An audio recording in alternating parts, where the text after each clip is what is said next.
Why at that time did they neglect this principle and transmit only philosophical teaching?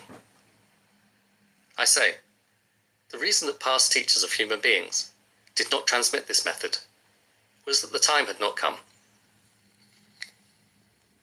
Someone asks, did those masters of former ages understand this method?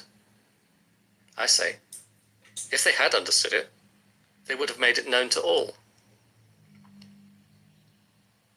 Someone asks, it has been said that we should not regret our life and death, for there is a very quick way to get free of life and death. That is, to know the truth that the mental essence is eternal. In other words, this physical body, having been born, necessarily moves towards death. But the mental essence never dies at all. Once we have been able to recognize that the mental essence, which is unmoved by birth and decay, exists in our own body, we see this as the original essence. Therefore, the body is just a temporary form.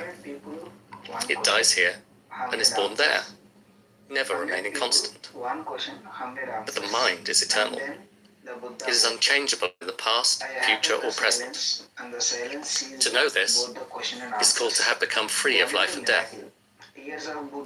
Though who knows this principle, stop the past cycle of life and death forever.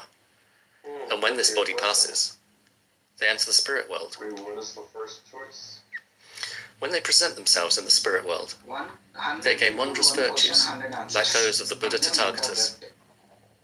Even if we know this principle now, our body is still the body that has been shaped by deluded behavior in past ages, and so we are not the same as the saints. Those who do not know this principle will forever turn in the cycle of life and death. Therefore, we should just hasten to understand the principle that the mental essence is eternal. Even if we pass our whole life in idle sitting, what can we expect to gain? There you go. That's your Trinity. The doctrine I've expressed like this is truly in accord with the truth of the Buddhas and patriarchs, is it not? This is a good day. I say, You seem happy. the view expressed now is absolutely not the Buddha's Dharma. It is the view of the non-Buddhist Seneca. Here comes Jefferson. According to that non-Buddhist view, Jefferson. there is one spiritual intelligence existing within our body. When this intelligence meets conditions, My favorite it can discriminate between pleasant and unpleasant, and discriminate between right and wrong. And it can know pain and irritation, and know suffering and pleasure. All these are abilities of the spiritual It's intelligence. hard to... When this body dies, however, the spirit casts off the skin and is reborn on the other side. So even though it seems to die here, it lives on there. That's Jefferson. Therefore, we call it immortal and eternal. I can't hear you. The view of that non-Buddhist is like this. Now I can But if we learn this view as the Buddha's Dharma, we are even more foolish than the person who grasps a tile or a pebble, thinking it to be a golden treasure. The delusion would be too shameful you're for talking comparison. about Jefferson. National Master Ichu of Great Tang, China, He's recording this right strongly now. cautioned against such thinking. If we equate the present you're wrong view recording too? that mind is eternal, Lord but have forms mercy, perish I'm being with recorded the in splendid every Dharma room of the it Buddhas, feels like. thinking that we have escaped life and death when we are promoting the original cause of life and death, are we not being stupid? That would be most pitiful. Oh my God. Knowing that this wrong view is just the wrong view of non-Buddhists, we should not touch it with our ears. Nevertheless, I cannot help wanting to save you from this wrong view, and it is only compassionate for me now to try. Probably not. So, remember, in the Buddha Dharma, because the body and mind are originally one reality, the saying that essence and form are not two has been understood equally in the Western heavens and the Eastern lands, and we should never dare to go against it. Further, in the lineages that discuss internal existence, the myriad dharmas are all eternal existence. Body and mind are not divided. extinction. You must All stop. dharmas are extinction. You are literally torturing Essence and me form now. are not divided. Oh, okay, fuck off. How could we say, on the contrary, No. that the body is mortal, but the mind is eternal? Does not that violate right reason? Furthermore, we should realize that living and dying is just nirvana. Buddhists have never discussed nirvana outside of living and dying. Looking at it right now too. Moreover, even if we wrongly imagine the understanding that mind becomes eternal by getting free of the body So scared. I'm scared. to be the same as the Buddha wisdom, which is free of life and death, the mind that is conscious of this understanding still appears and disappears momentarily, and so it is not eternal at all. Then isn't this understanding unreliable? We should taste and reflect. The principle that body and mind are one reality is being constantly spoken by the Buddha Dharma. So how could it be, on the contrary, that while this body appears and disappears, the mind independently leaves the body and does not appear or disappear? If there is a time when body and mind are one reality, and another time when they are not one reality, then it might naturally follow that the Buddha's preaching has been false. Further, if we think that life and death are something to get rid of, we will commit the sin of hating the Buddha Dharma. How could we not guard against this? Remember the lineage of the Dharma, which asserts that, in the Buddha Dharma, the essential state of mind universally includes all forms, describes the whole great world of Dharma inclusively, without dividing essence and form, and without discussing appearance and disappearance. There is no state, not even Bodhi or Nirvana, that is different from the essential state of mind.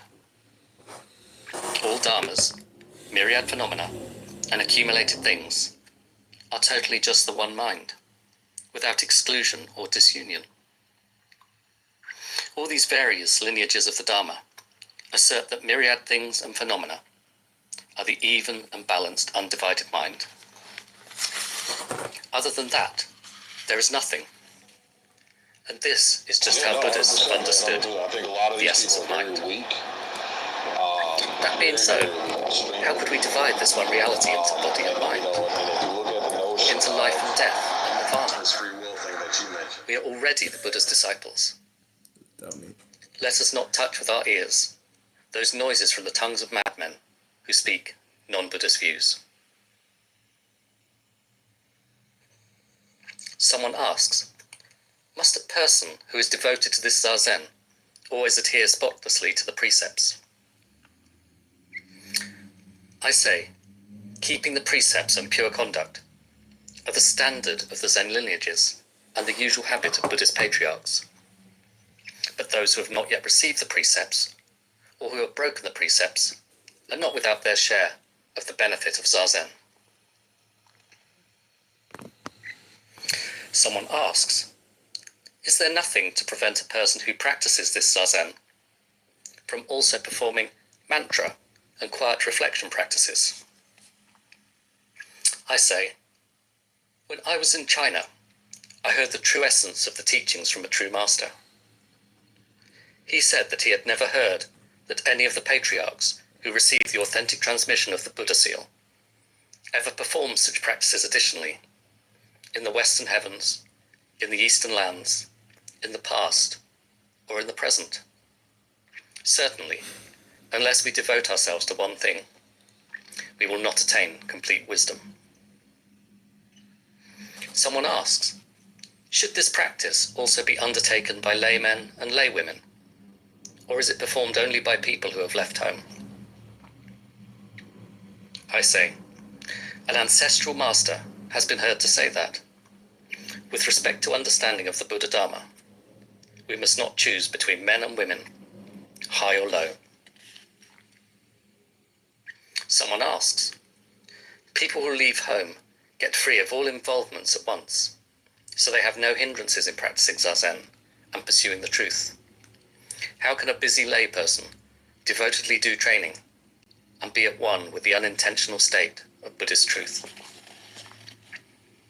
I say, in general, the Buddhist patriarch, overfilled with pity, left open a wide and great gate of compassion, so that all living beings could experience and enter the state of truth.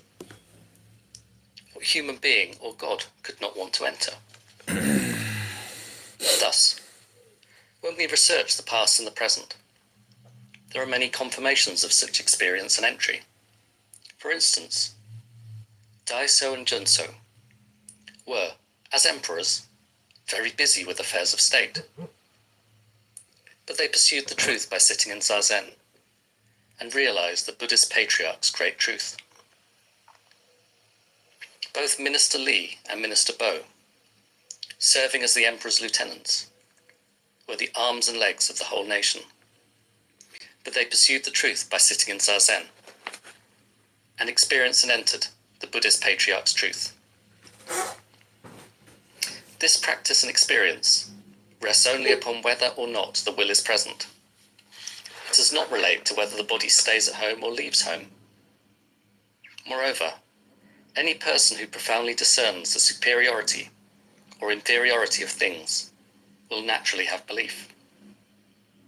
Still more, those who think that worldly affairs hinder the Buddha Dharma only know there is no Buddha Dharma in the world.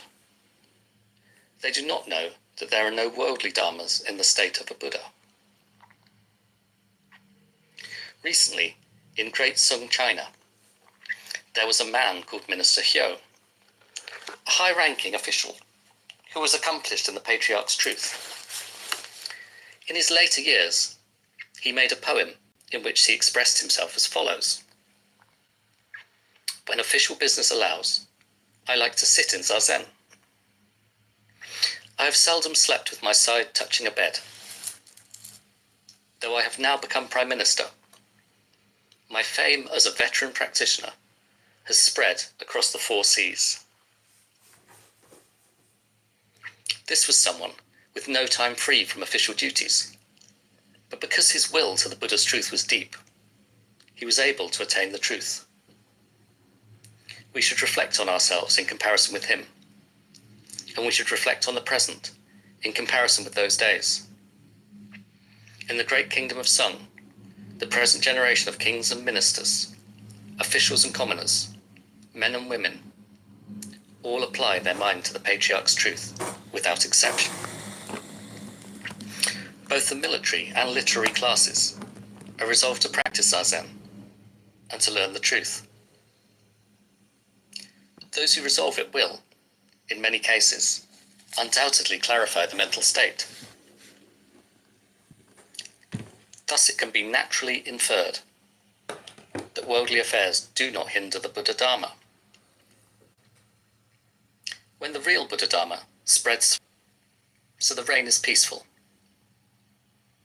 When the imperial reign is peaceful, the Buddha Dharma comes into its own. Furthermore, even people of heavy sins and views were able to get the truth. And in the orders of the ancestral masters, even hunters and old woodcutters entered the state of realization, to say nothing of other people. We need only research the teaching and the state of truth of a true teacher. Someone else, even in the present corrupt world, in this latter age, to realize the state of real experience when we perform this practice. I say, philosophers have occupied themselves with such concepts and forms, but in the real teaching of the great vehicle, without discriminating between right, imitative, and latter Dharma, we say that all those who practice attain the state of truth. Furthermore, in this directly transmitted right Dharma, both in entering the Dharma and getting the body out, we receive and use the treasure of ourselves. Those who are practicing can naturally know whether they have got the state of real experience or not. Just as people who are using water can tell by themselves whether it is cold or warm. Someone asks, it is said that in the Buddha Dharma, once we have clearly understood the principle that mind here and now is Buddha, even if our mouth does not recite the sutras and our body does not practice the Buddha way, we are not lacking in the Buddha Dharma at all. Just to know that the Buddha Dharma originally resides in each of us is the whole of the attainment of the truth. There is no need to seek anything else from other people. How much less need we bother about pursuing the truth in Zazen? I say, these words are extremely unreliable. If it is as you say, how could any intelligent person fail to understand this principle once it had been explained to them? Remember, we learn the Buddha Dharma just when we give up views of subject and object. If knowing that we are just Buddha could be called the attainment of the